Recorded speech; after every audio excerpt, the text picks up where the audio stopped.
할렐루야. 예, 한 주간 안녕하셨는지요? 아직 5월 중순밖에 안 됐는데 지난 주간 갑자기 너무 더워졌고요. 오늘도 낮 기온은 한 27도까지 올라가는 것으로 제가 아까 봤는데요. 오늘도 마찬가지인 것 같습니다. 오늘도 우리 하나님께서 크신 은혜를 주셔서 정말 시원한 생수와 같이 이 시간도 마시우게 하시는 그 은혜 충만하시기를 주님의 이름으로 축원을 드리겠습니다. 오늘 말씀은요, 지난 주간 기도 중에 선택이라는 그러한 화두를 던져주셔서 성경 속에서 이 선택의 대표적인 말씀을 찾게 되었고요. 그리고 그렇게 준비를 하게 되었습니다. 우리 성도 간에 서로 인사하고 시작하겠습니다. 성령 충만하세요. 예. 우리 성령님께서 말씀을 가르쳐 주실 것입니다. 성령 충만하시기 바랍니다. 여러분, 하나님과 세상 사이에서 결단을 촉구하는 메시지는 이 성경 전체를 관통하고 있는 핵심 주제 가운데 하나입니다. 그 중에서도 그 메시지가 가장 강렬하고 그리고 아주 명확한 본문이 바로 오늘 우리가 읽은 여호수아서 24장의 14절로 15절 말씀이 아닐까 싶습니다. 여러분, 우리 인생은 선택의 연속입니다. 그래서 오늘도 이 교회에 올라오기 전에 아침밥은 무엇을 먹을까 선택을 했고요. 또 오늘은 어떤 신발을 신고 갈까. 저도 아까 목양실에서 내려오면서 검정 구두를 신을까 노란 구두를 신을까 이렇게 생각하다가 노란 구두를 신고 내려왔습니다. 또 성경 가방 어떤 가방으로 내가 메고 갈까 들고 갈까 선택하여서 이곳에 지금 나와 계십니다. 자, 또한 우리의 생애적으로 볼 때에 진급해야 할 학교라든지 또 내가 가져야 할 직업 그리고 평생의 동반자인 배우자를 선택하는 그러한 중대한 결정까지 우리는 끊임없이 선택을 하면서 살아가고 있습니다. 자, 오늘 본문 말씀은요, 이스라엘의 위대한 지도자인 여호수아가 자기의 죽음을 앞두고 백성들에게 전하는 마지막 유언인데요. 자, 그때에 이 여호수아가 백성들에게 던졌던 말은 앞으로 나라가 발전하기 위해서 이러한 전략을 세우시오. 이것이 아니었습니다. 여호수아의 말은 지금까지 우리가 누구의 도움으로 살아왔으며 앞으로 우리는 누구를 섬길 것인가 그것을 선택하라 라는 것이었습니다. 그래서 오늘 말씀의 제목은 당신의 왕을 결정하세요 이렇게 제가 정해 보았습니다. 우리는 흔히 선택하지 않는 것이 그 중간을 지키는 중립이라고 생각합니다. 그러나 그것은 세상에서의 처세이고요. 신앙의 노선에서는요, 중립은 없습니다. 이쪽이면 이쪽, 저쪽이면 저쪽. 이렇게 확실한 선택을 해야 하는 것이 하나님이 우리에게 요구하시는 바입니다. 많은 사람들이 하나님을 열정적으로 믿지는 않지만 그렇다고 세상에서 내가 악하게 사는 것도 아니니까 스스로 괜찮다 이렇게 생각하면서 자신이 신앙생활의 기준이 되려는 그러한 경향이 참으로 많습니다. 그러나 이 신앙의 세계에서 기준이 내 자신이 되는 것은 인정이 되질 않습니다. 오늘 여호수아는 죽음을 눈앞에 두고 이스라엘 백성들을 세겜에 모았습니다. 그리고 그들에게 가장 가혹하고도 가장 또 자비로운 그러한 명령을 내리는데요. 그것이 바로 오늘 본문 말씀의 15절입니다. 너희가 섬길 자를 오늘 택하라. 여러분, 이 말씀은요, 더 이상 양다리 걸치지 말아라. 이러한 우리 하나님의 최후 통첩과도 같은 것입니다. 여러분, 세상에 이 가짜 신들은요, 우리를 이용한다는 거예요. 여러분, 그 가짜 신 우상들은요, 사람들이 가지고 있는 그 공포심, 그리고 욕망, 이것을 이용하는 악한 것들입니다. 자, 여기서 공포심이란 우리가 이 세상을 살아가면서 가지게 되는 두려움이 있잖아요. 그렇죠? 무서움이 있고, 그리고 늘 불안해요. 걱정돼요. 불안한 거예요. 그것이 바로 우리 인생이 가지고 있는 공포심입니다. 그것을 이용한다는 거예요. 자, 또한 욕망은 무엇입니까? 이 죄로 인해서 들어온 것이죠. 예. 이 세상 물질의 성공, 출세의 성공, 또 힘 좀 한번 가져보려는 권력, 또 죄로 인해서 이 성적인 즐거움, 음란, 쾌락, 또 명예를 한번 좀 드높여보고, 뭐니 해도 돈이 최고라고, 물질, 이것을 소유하려는 욕심이 바로 욕망이 되겠습니다. 그것을 자극해서 어떻게 합니까? 이 우상들은요, 그걸 자극하는 거예요. 공포심과 욕망을 자극해서 재물을 바치라고 합니다. 재물을 바쳐라. 이것이 이 세상 역사 이래의 우상들이 가지고 있는 공통점입니다. 여러분, 우상들의 특징이 전부 다 이렇게 사람들의 공포심과 욕심을 자극해서 그것을 협박해서 재물을 강요한다는 것입니다. 그런데요, 여러분, 이단들도 그래요. 이단들도 결국은 돈을 요구해요. 그래서 여러분, 결론이 아무리 좋은 미사성구로 막 얘기하고 우리를 설득시켰어요. 그런데 결론이 돈을 요구하는 것이라면요, 믿고 걸으세요. 걸으시기 바랍니다. 그 자리는 반드시 피하는 것이 좋습니다. 자, 그러나 여러분, 우리 아버지이신 하나님은요, 다릅니다. 하나님은 우리를 인격적으로 대하여 주시는 분이시기 때문에 우리 인간의 공포심을 협박하지 아니하십니다. 그걸 가지고 재물을 요구하시는 분이 아니에요. 인격적이신 분이시고, 그래서 우리가 스스로 당신을 선택하기를 원하신다는 거예요. 저들과 같이 하지 않으신다는 거예요.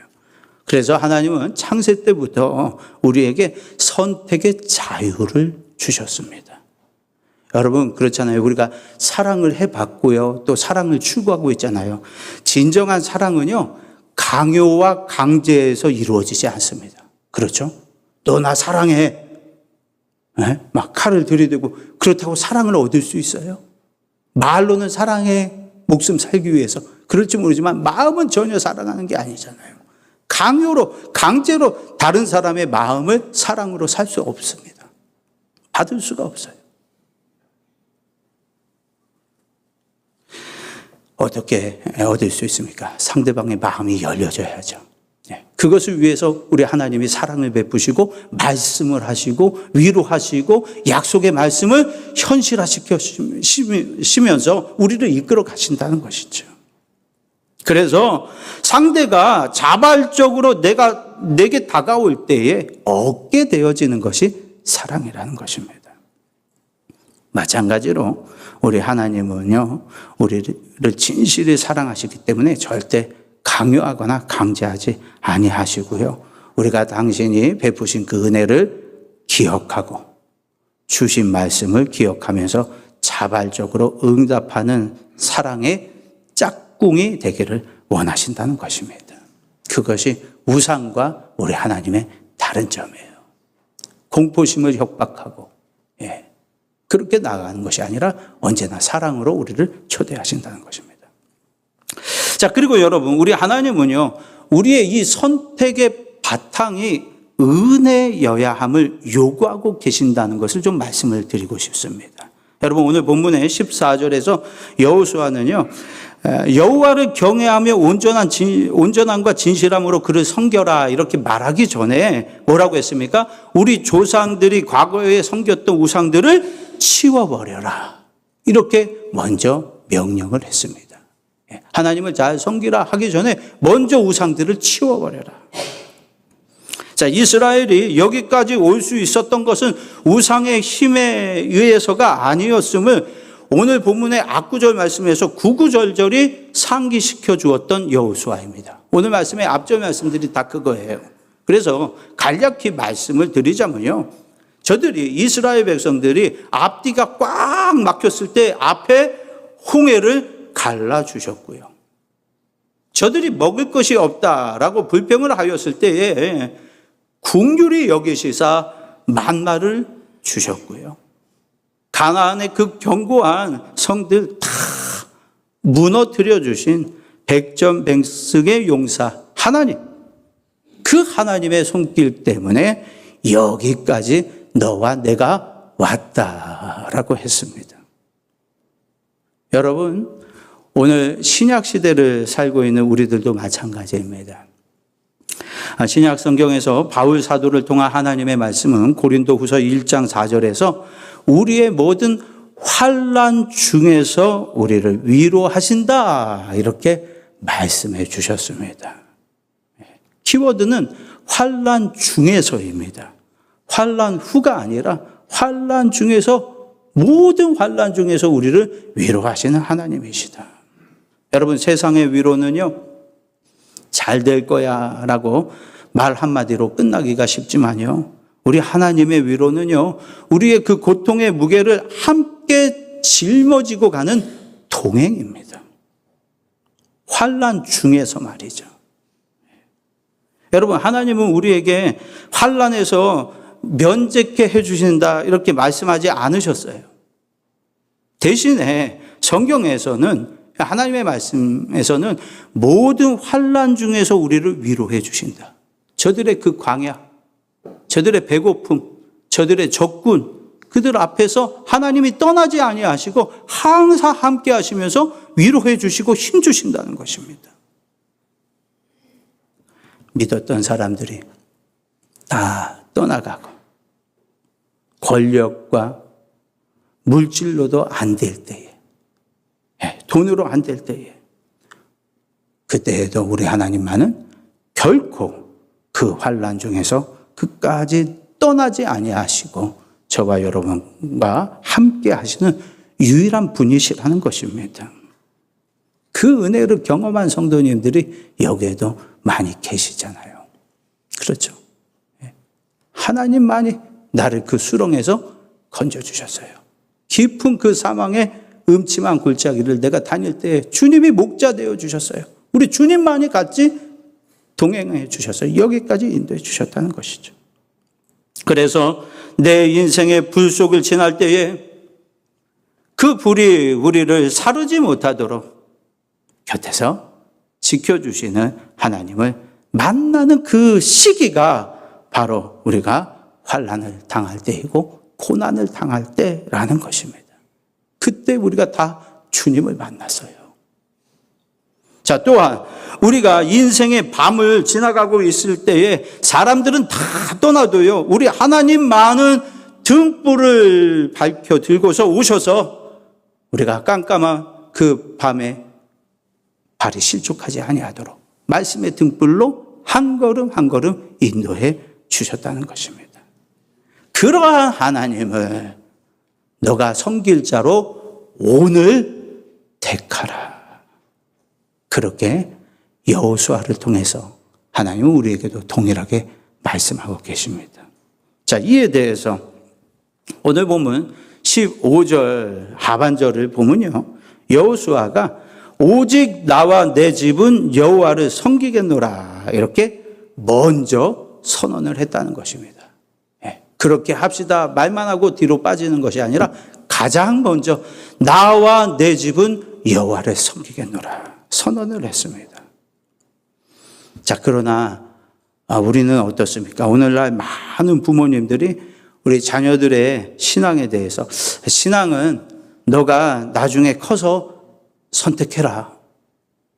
그러면서 지금을 방임하고 있는 것은 아닌지요. 하지만 그것은요, 우리가 인격적이고 신사적인 것이 아니라 저와 여러분의 영적 무책임이라는 것입니다. 왜냐하면 에베소서 6장 4절 말씀에서 주의 교훈과 훈계로 양육하라. 이렇게 부모들에게 명령을 하셨기 때문에 그렇습니다. 그래서 우리 부모된 성도들은요, 그 의무와 책임을 다 해야 한다는 것이에요. 오늘 여호수아처럼 말만 한 것이 아니라 나와 내 집은 여호와를 섬길 것입니다. 그렇게 나아갔던 것처럼 말입니다. 여러분, 우리의 인생에 있어서 살아계신 하나님을 만나는 일은요, 그 어떤 무엇보다도 가장 중요하고요, 가장 시급한 문제입니다. 그래서 지난 주일에 그 천국을 내가 깨닫게 되면 어떤 대가를 지불해서라도 그것을 꼭 내가 소유해야 할 것이다. 이것을 예수님의 비유를 통해서 우리가 같이 나눴습니다. 그러므로 우선 하나님의 나라, 이 천국이 믿어지는 은혜가 있어야 한다는 것입니다. 저와 여러분에게 또 우리 자녀들에게 말이죠. 자, 믿음이라는 선물을 통해서 하나님 나라 천국이 믿어지면요, 즉 그 비유에 따르면 지극히 값진 진주를 이제 발견하게 되면 그러면 무슨 대가를 지불하라는 것인가요? 우리에게? 그 천국에 들어가는 유일한 길이 예수 그리스도이므로 예수 그리스도를 나의 구세주로 영접하는 것입니다. 그것이 천국을 소유하는 유일한 대가, 전부입니다. 대가의 전부입니다. 돈으로 사는 것 아니고요. 지식으로 사는 것 아닙니다. 세상의 권력과 명예로 사는 것도 아닙니다. 천국의 그 값은요, 가격은요, 너무나 비싸서 우리가 그 값을 내고 살 수 없기 때문에 지난주 말씀 기억하시죠? 예수님께서 친히 몸 버려 피 흘려 십자가에 죽으심으로 그 값을 다 지불하셨다고 했습니다. 그러므로 우리가 지불해야 하는 유일한 대가는 믿음입니다. 믿음. 그것을 믿는 거예요. 그런데 여러분, 사람들은요, 이렇게 금보다도 더 귀한 믿음이라고 했는데 이 믿음을 미련한 것으로, 실패자의 것으로, 또 폼 안 나는 것으로 그렇게 여기면서 이 금보다 귀한 믿음을 소유하지 않는다는 것이 문제라는 것입니다. 어느 유력한 대학의 어떤 교수님께서 어느 날 학생들 앞에서 이제 강의를 하다가 커다란 유리 항아리를 이렇게 탁자 위에, 교탁 위에 올려놨습니다. 자, 그리고서는 이 주먹만한 큰 돌을 꺼내서 항아리에 하나씩, 그 유리 항아리에 하나씩 넣었습니다. 자, 그렇게 항아리가 이제 가득 차서 더 이상 들어가지 않게 되자 이 교수님이 학생들에게 물었어요. 자, 항아리가 지금 다 찼습니까? 자, 그러니 학생들이 네, 가득 찼습니다. 자, 그러자 이 교수님이 미소를 지으면서 이번에는 다시 탁자 아래에서 뭔가 또 주머니를 꺼내듭니다. 자루를 꺼내듭니다. 거기 안에는 작은 자갈들이 있었어요. 그 자갈 주머니를 항아리에 이렇게 붓고 막 흔들었습니다. 그러자 이 자갈들이 큰 돌 사이에서 자기 자리를 빈틈에 들어가서 자리를 잡는 겁니다. 자, 그리고서 다시 교수님이 물었어요. 자, 이제 정말 가득 찼나요? 자, 학생들이 이번에도 네, 이제 정말 가득 꽉 찼네요. 자, 그때 이 교수님이 또다시 다른 주머니, 자루를 꺼내드는데 이번에는 모래가 담긴 주머니였습니다. 자, 그리고 그것을 모래를 항아리에 붓습니다. 자, 그러자 이 모래가 돌과 자갈 사이를 비집고 들어가서 자기 자리를 잡습니다.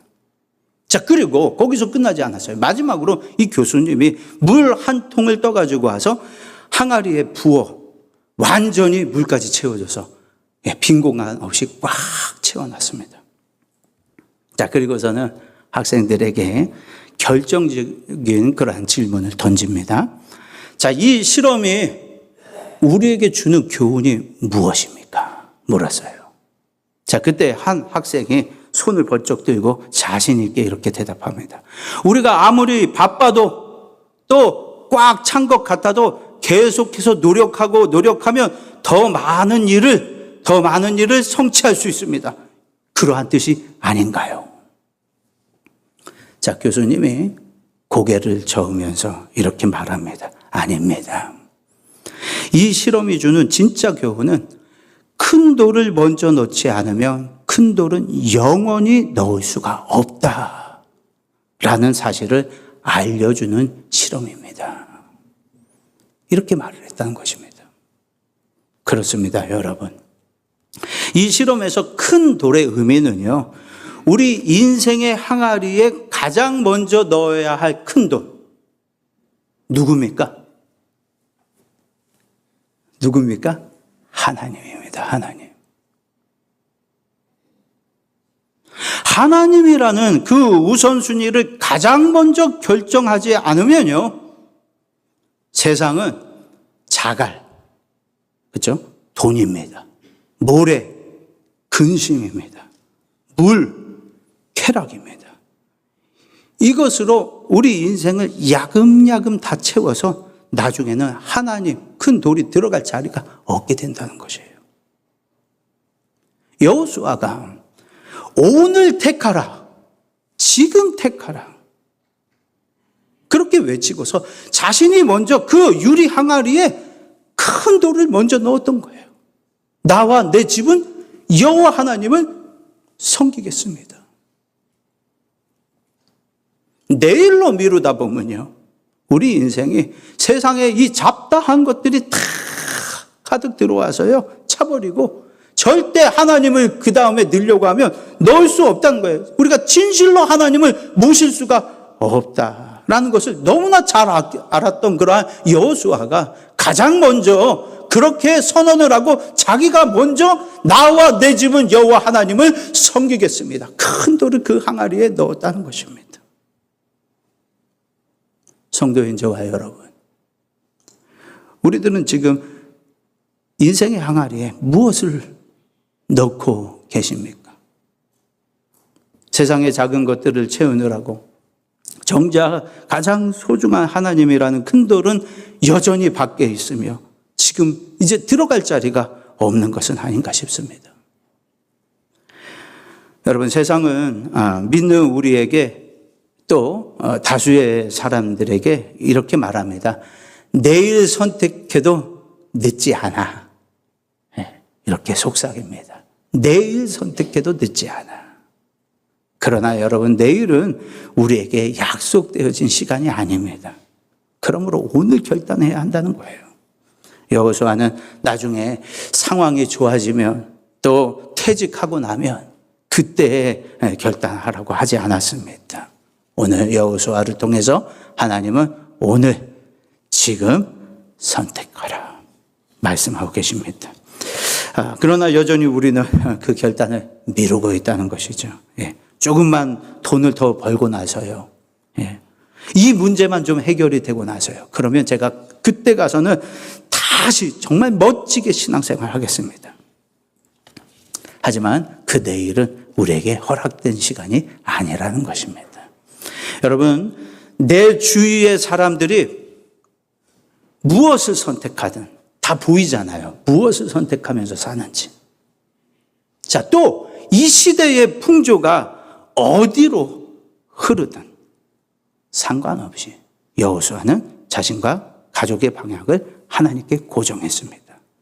자, 이 선언, 고독한 결단이었지만 동시에 이스라엘의 영이 깨어있는 자들을 일깨우는 강력한 불씨가 되었습니다. 여러분, 그 선박 속에 있는 나침판은요, 항상 북쪽을 이렇게 가리키고 있습니다. 그래서 배가 항로를 이탈하지 못하도록 항상 북쪽 방향을 제시합니다. 자, 그런데 이 선실에 강력한 자석을 갖다 놓으면요, 이 나침반 바늘이 북쪽이 아니라 갖다 놓은 그 자석의 방향과 북쪽 사이에서 막 흔들리게 됩니다. 우리의 마음도 이와 같아서요, 하나님의 말씀이라는 영적 북쪽을 우리가 올곧게 향해 가야 하는데, 그 내 마음의 나침반 곁에 세상 성공이라는 자석을 딱 갖다 놓고, 또 죄의 쾌락이라는 자석을 갖다 놓으면요, 우리의 바늘도 끊임없이 요동치게 된다는 것입니다. 여호수아를 통해서 우리 하나님께서 우상을 치워버리라 라고 한 것은요, 우리의 마음에 나침반을 방해하는 그 자석들을 더 이상 미루지 말고 오늘 제거하라, 지금 제거하라 라는 저와 여러분을 향한 우리 하나님의 음성이라는 것입니다. 말씀을 맺습니다. 반주자님 자리해 주세요. 세상을 선택하면요, 잠시의 안락을 우리가 얻을 수 있을지 모릅니다. 그러나 세상이 주는 것은 결국 변하고요, 결국은 다 우리에게서 사라지는 것들입니다. 그러나 우리가 하나님을 선택하면요, 그것은 지금으로부터 영원까지, 지금으로부터 영원까지 반석 위에 집을 짓는 것과도 같습니다. 자, 그런데 중요한 것은요, 하나님은 우리를 절대로 강제하지 않으신다는 것이 문제입니다. 말씀은 하시지요. 근데 강제하시지 않아요. 왜요? 하나님은 사랑이기 때문에. 사랑은요, 절대 강요로 얻는 것 아닙니다. 강제로. 사실 저는요, 설교를 준비하면서 하나님, 저 참 흔들리오니 강권하여 그냥 강제해 주세요. 근데 하나님 그게 아니래요. 하나님은 사랑이세요. 사랑은 절대 강요로, 강권적으로 하는 것이 아닙니다. 그렇게 사랑을 얻을 수가 없습니다. 우리를 너무나 사랑하셔서 지금 이 순간에도 말씀하시면서 인격적으로 물어오신다는 거예요. 너는 이 사람들 중에서 나를 더 사랑하느냐? 우리 하나님 그렇게 물으신다는 거예요. 너는 오늘 나를 선택하느냐? 자, 여호수아처럼 믿음으로 당신은 나의 왕이십니다, 이렇게 오늘 말씀의 제목처럼 대답하는 저와 여러분이 되시기를 바라겠습니다. 그리고 우리 자녀들에게, 그렇죠? 나와 내 집이라고 했어요. 우리 자녀들에게 이 말씀을 가르치는, 정말 이 시대에 우리 하나님의 마음을 시원케 해드리는 우리 주양의 모든 성도님들 다 되시기를 바라면서 말씀의 시간을 맺도록 하겠습니다. 우리 주여